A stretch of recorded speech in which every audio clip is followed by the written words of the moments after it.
What do games like World of Warcraft, Grand Theft Auto, Pokemon, and Call of Duty have in common? Each game represents one of the most successful games of its genre, and they all have had copycats, spiritual successors, and loads of games made like them.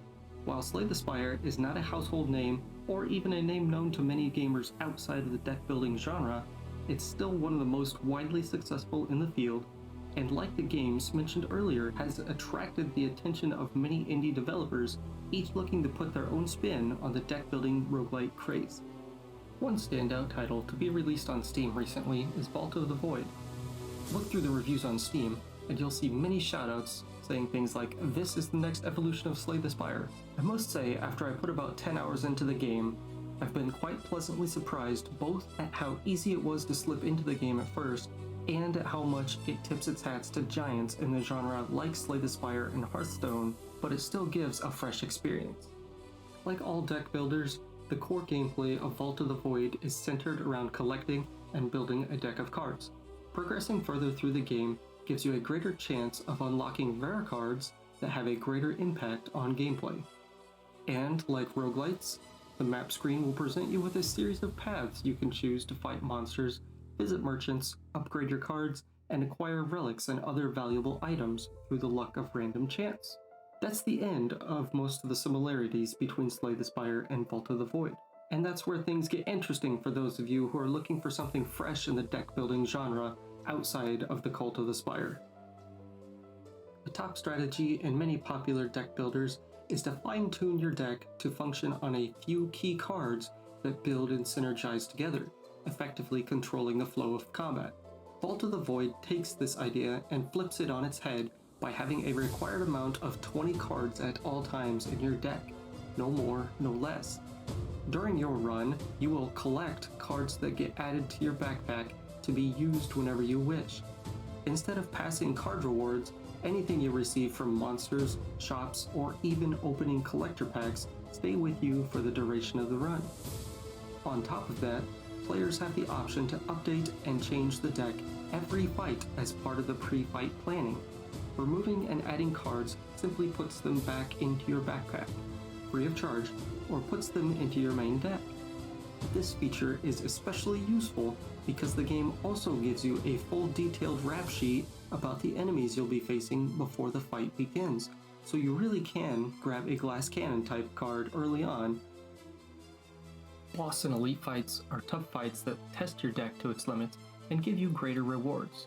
The bosses are imposing, original, and have a host of creative effects and requirements to beat that almost gives the fights an action game feel instead of a traditional deck builder. The elites are a little more challenging than normal enemies, but don't hold your breath for too much excitement from all of them. The elites actually are one of my few disappointments from this game, as they don't give that sense of, oh no, this is a big fight and I need to be on point, that you get fighting elite monsters from other games. Before I move on to talk about graphics and heroes, it's time for you to leave a caw-caw down in the comments section.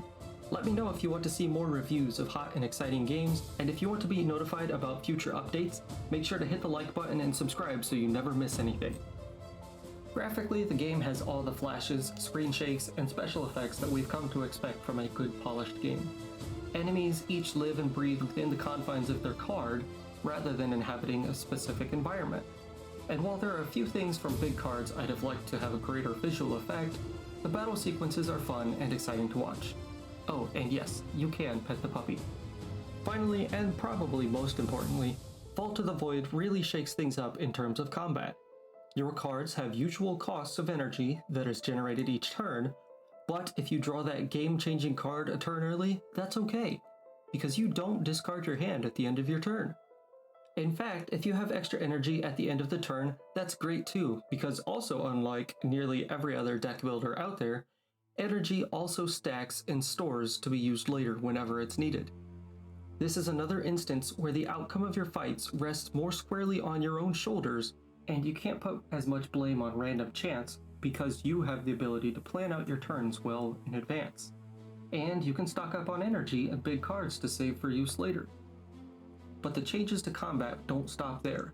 Do you have a big card that you want to play now, but you made a miscalculation, and now you find yourself short on energy?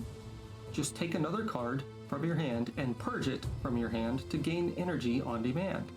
Most purged cards go into your discard pile to be played later, and some activate different abilities on your other cards and on the monsters too, so keep an eye out for that before you purge like crazy. So back to the big question. Is Vault of the Void the next Slay the Spire? I'm going to change the question to, can Vault of the Void share the top with Slay the Spire? Because you'll always have diehard fans that won't leave the original game that brought them into the genre. However, Vault of the Void checks many of the boxes you want to see for a game to have a long shelf life. It has near infinite replay value and almost endless ways to build new and exciting decks. The developer is active in the community on Reddit and Discord and makes frequent updates to playability and fun. It's easy to get into and hard to master. And finally, it's different enough to feel new and exciting, which I find especially important in the deck building genre. When it's uploaded, check here for some videos on the different heroes and playstyles in Vault of the Void, and in the meantime, YouTube thinks you'll enjoy watching this video. Thanks for watching, and be sure to subscribe to see more, along with letting me know in your comments what your favorite top tier defining games are from any genre.